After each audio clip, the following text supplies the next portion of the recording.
Today I am making a Greek dish because that's what we're having for dinner. It's Greek. Um, it is a spinach dish, and just a little tip: those of you who are familiar with spanakopita, you can use this in your spanakopita. But because the grocery stores are not stocked with the phyllo bread that wraps this dish in, and you bake it, I'll come back and make that recipe at a later time. But today I'm going to make a spinach dish that we're having for dinner tonight. Now, first we start out with some olive oil. I like the light tasting olive oil, but that's just me. My taste buds like the lighter olive oil.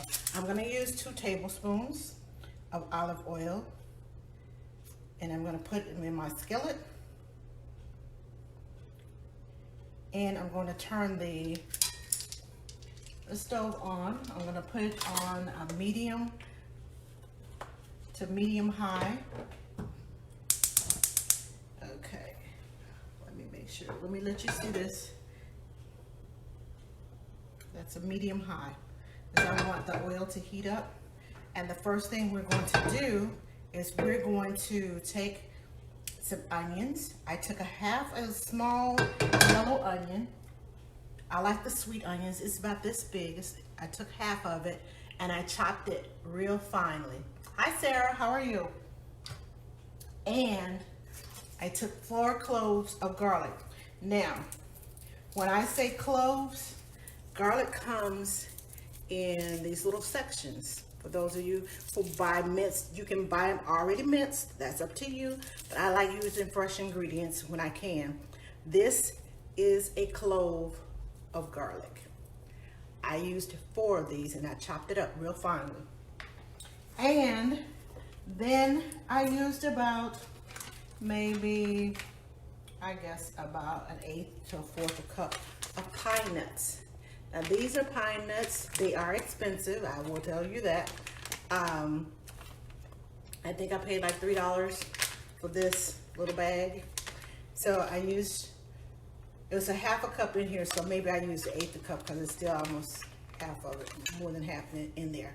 So I used 1/8 a cup of pine nuts, and I coarsely chopped them. And when I say coarsely chopped them, I mean I just kind of hit everywhere a little bit, not chop, chop, chop, chop, chop.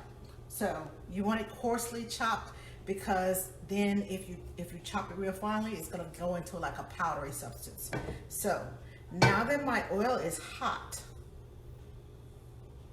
I am going to add my, hold on, let me grab this. I'm gonna grab my onions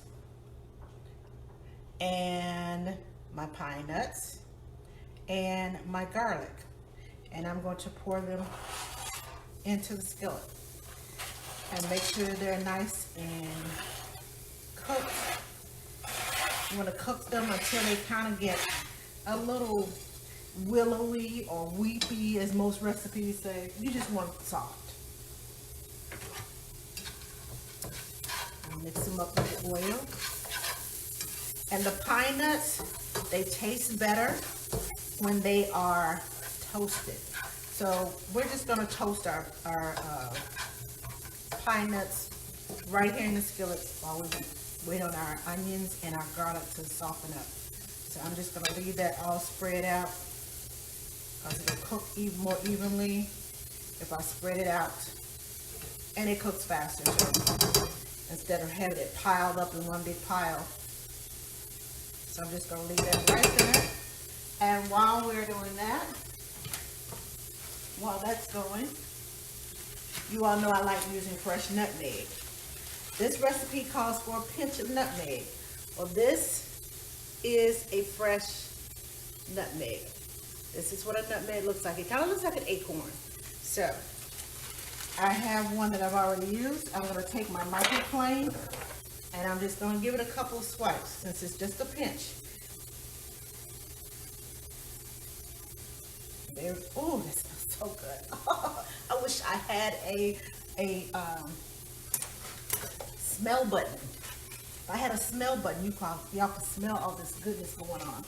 Now, while my onions and pine nuts and my garlic are mixing, I'm gonna take my spinach.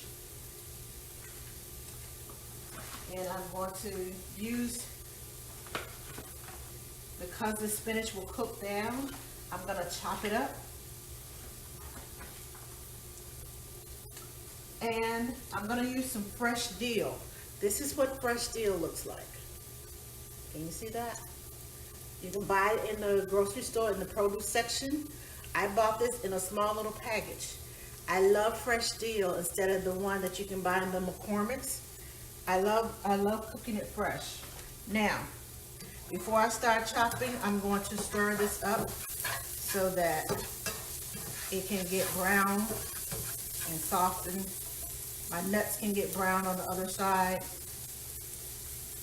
And so my garlic and my onions can get all nice and soft and mushy. I don't know about you all. The only thing I like uncooked onions on is a burger.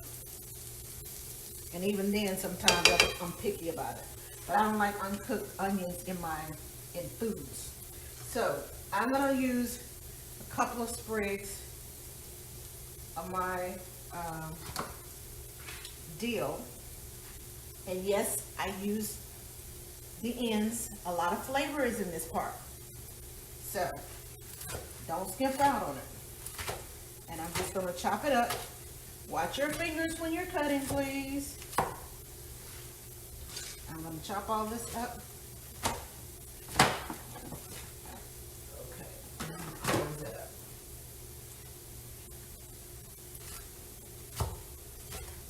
And just chop it. You don't have to chop it finely, just kind of chop it down to I guess bite size, for lack of a better word. Just kind of chop it up. You don't want to mince it like you did your onions and your garlic. You just want to get a good chop on it. And you want to make sure that the dill is chopped up pretty good too, because you want it to be mixed up into the mixture also. So, ooh, I smell that. Smelling so good.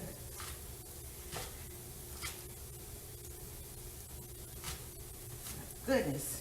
Now, before we add the spinach to the skillet, we have one more thing that we're going to add, and that would be the zest of lemon. Now, please, please, please, even before COVID happened, I washed my fruits and vegetables 3 times with vinegar. I just take white vinegar and pour it on there, and then I run it under some hot water, and then I splash some more vinegar on there and rub it real good, and splash it under some more hot water. Can you all see that? It's starting to brown. Let me bring it closer so you can see that. So, we're gonna add some zest of lemon. I'm gonna take my microplane, same microplane, and I'm gonna use this end. It's a little larger. And I'm just going to whisk my lemon across there. You don't need a whole lot, but I like lemon flavor. And don't dig down into the skin, just lightly carry it across there. Because that skin is so bitter, not tasteful. Oh, the zest of that lemon smells good. All of this is going to be good. And this meal, this little side dish, takes less than 30 minutes to cook. Start to finish. Let me get all of that off of there. Can't leave all that goodness up there. Now we're just going to stir this in. Get all our flavors in here. And now we're ready to add our dill. And we're ready to add our spinach. It's all chopped up and ready to go. Now, let me turn this way so I can get that down in there.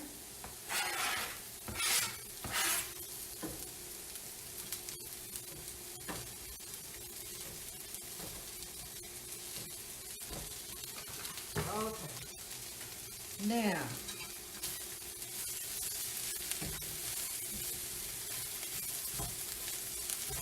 we're just going to stir that up. All nice and good and yummy. And then still it. Make sure that dill has time to. That smells good. Now, I'm going to serve this tonight with some chicken. I love chicken thighs. So what I do with my chicken thighs is I put them in a Ziploc bag. I add about 2 tablespoons of olive oil, and then I put some, let me show you, my favorite Greek seasonings. Now this one, I got from Zoe's Kitchen. Love it. They also make a salad dressing that makes a good marinade. But tonight, I didn't want the marinade because the marinade has a muted flavor. And sometimes I add the salad dressing and I'll add these too. But tonight, since I don't have any of the salad dressing from Zoe's, I'm just going to add the olive oil, which is the base of their salad dressing. And I'm going to add this one, which is Zoe's Kitchen. It's called the Spice of Life. And one of my other favorite, Cavenders. I know this one is very popular. I add both of these to that Ziploc bag. Make sure all the air is out of the bag, zip it up, and then I just kind of manipulate the chicken and make sure that it is covered with with the spices, and I let it sit in the refrigerator for probably about an hour or two, so it has the time to get all the good flavors in. And then I take my grill. I have a little griddle that I use. It's a pan. Let me, I think, hold on, I'll show it to you, because it has grooves in it. There it is.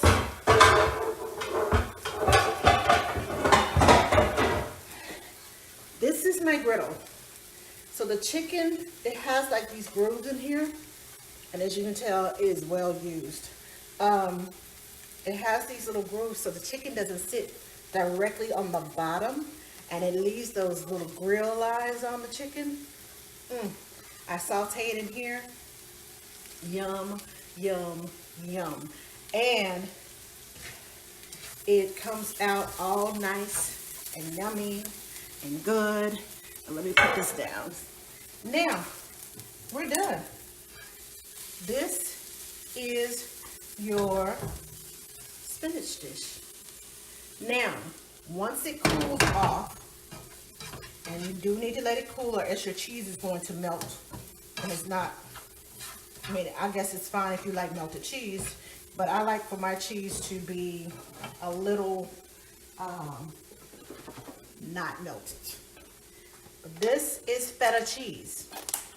Once this cools off, I'll sprinkle some feta cheese on there. You can sprinkle as little or as much as you like, just as long as it's crumbled.